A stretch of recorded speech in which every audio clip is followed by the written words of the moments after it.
Albánsky parlament legalizoval pestovanie marihuany na lekárske účely. Ľudia v Luxemburgu ponovom môžu pestovať až 4 rastliny marihuany pre vlastnú potrebu. Krajiny naprieč Európskou úniou, ale aj mimo nej, dekriminalizujú marihuanu, vlastne odstraňujú tresty za pestovanie marihuany na vlastnú potrebu, rozširuje sa lekárske použitie. Slovensko akoby zostávalo čiernou dierou.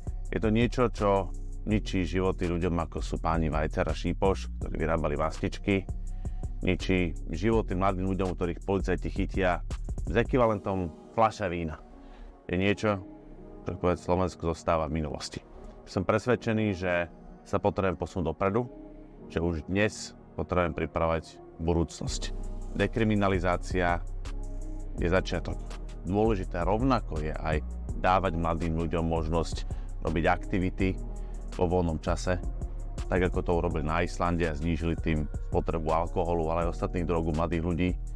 Dôležité je pomáhať ľuďom, ktorí spadli do závislosti od akejkoľvek drogy alebo gamblingu, tak, aby sme zabránili negatívnym dopadom na spoločnosť. Potrebujeme vašu podporu na to, aby sa Slovensko posunulo dopredu.